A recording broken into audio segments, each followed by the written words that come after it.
Hello. तो चलिए हम लोग जयशंकर प्रसाद जी पे शॉर्ट नोट्स जानने जा रहे हैं आज। तो जस्ट मैं आप लोग को पहले भी बताई हूँ कि कोई भी कभी भी हम लोग शॉर्ट नोट्स लिखते हैं तो क्या लिखते हैं, तो कवि के बारे में, उनका जन्म कहाँ हुआ था और वो किस फैमिली से बिलोंग करते हैं, ये सब बातें लिखते हैं। फिर उनकी कुछ रचनाओं के बारे में लिखते हैं, फिर उनका कुछ योगदान लिखते हैं। ठीक है। और अगर उनमें कुछ बुराइयां रही हैं तो वो भी लिखते हैं। ठीक है। तब जाके जो हमारा शॉर्ट नोट्स रेडी है। ठीक है। तो आज हम लोग जयशंकर प्रसाद जी के बारे में जानेंगे। तो जयशंकर प्रसाद जो है, उनका जन्म हुआ था कब? 1889 में, और उनकी मृत्यु 1937 ईस्वी में हो गई। ठीक है। छायावादी कविता के जनक बाबू जयशंकर प्रसाद जी का जन्म काशी के संपन्न शिक्षा प्रेमी वैश्य परिवार सुगनी साहू के यहाँ सन 1989 ईस्वी में। ठीक है। 19 वर्ष की अवस्था में प्रसाद जी ने ऐतिहासिक खोजों तथा छायावादी रचनाओं का आरंभ कर लिया। विविध रूपों में अपने हिंदी की ठोस सेवाओं की आप स्वभाव से हंसमुख, मिलनसार तथा स्नेहशील थे। आपका अर्थ है यहाँ पर जयशंकर प्रसाद जी। ठीक है। प्रसाद जी यानी जयशंकर प्रसाद को शॉर्ट में प्रसाद जी बोलते हैं। ठीक है। प्रसाद जी सारा जीवन कष्टों में बीता, किंतु परिस्थितियों में रहकर भी हिंदी साहित्य की अपनी जो सेवाएं की, विषम किसी और के वश में का नहीं है। ठीक है। भारतीय दर्शन, इतिहास, संस्कृति, साहित्य, विशेष रूप से बौद्ध साहित्य पर प्रसाद जी का गहरा अध्ययन था। किसपे? भारतीय दर्शन, इतिहास, संस्कृत, साहित्य और विशेष रूप से बौद्ध साहित्य। ठीक है। गद्य पद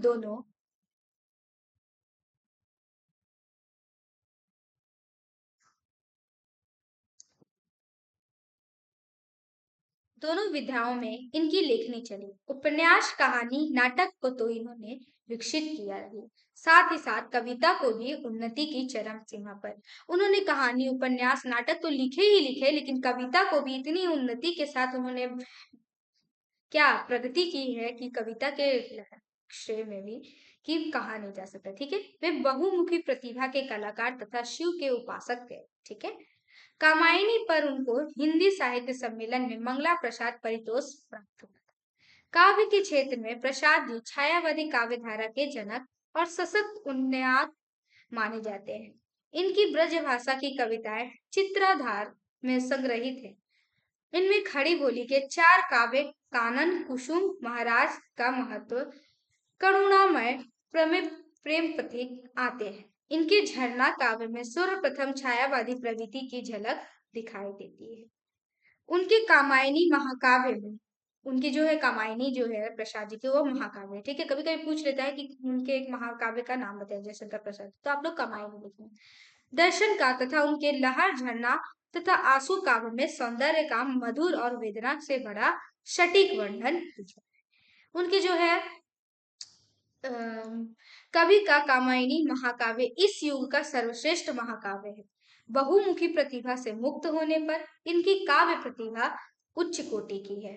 ये छायावाद के प्रवर्तक माने जाते हैं। इनके गद्यात्मक साहित्य में भी इनका कवि हृदय बोलता है।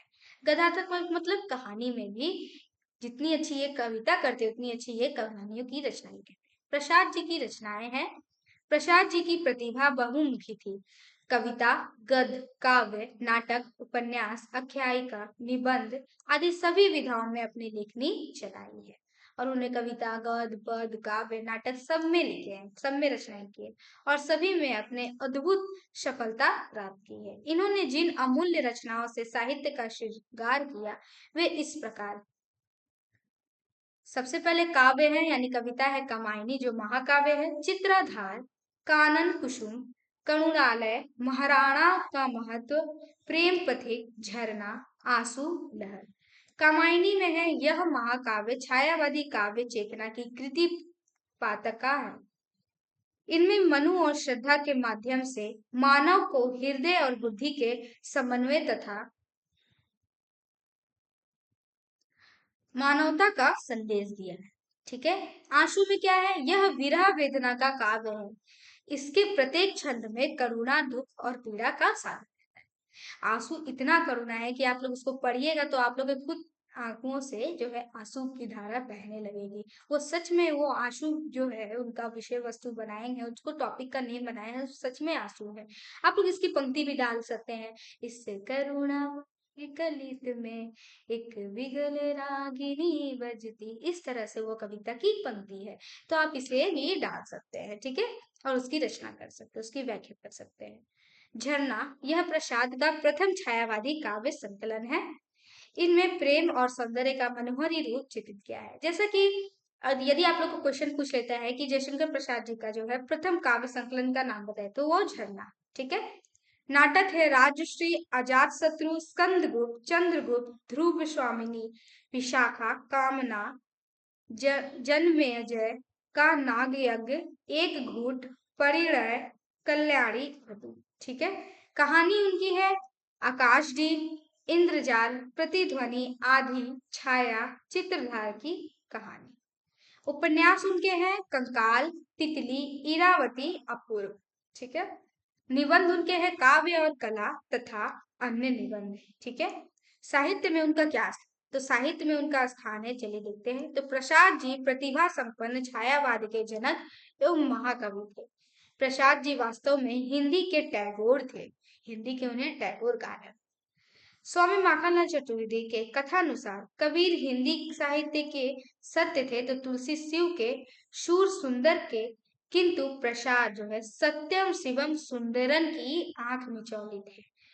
जैसा कि यहाँ पे बोला जा रहा है, एक बार फिर से ये पढ़िए, इससे आप लोग ब्लैक में लिखिएगा कि कबीर हिंदी साहित्य में सत्य थे, तुलसी शिव थे, तो सुर क्या थे, यानी सूरदास जी क्या थे, सुंदर थे। तो वही प्रसाद जी सत्यम शिवम सुंदरन, ठीक है। प्रसाद जी का मुक्त छंद तथा गीत लिखने वाले में सर्वप्रथम स्थान है। वे छायावाद और रहस्यवाद के वास्तविक जन्मदाता थे, ठीक है। तो जयशंकर प्रसाद जी पे शॉर्ट नोट्स आप ये जरूर लिखिएगा। तो आज के लिए इतना ही, अगले वीडियो में हम लोग मिलते हैं नेक्स्ट टॉपिक के साथ। के बाद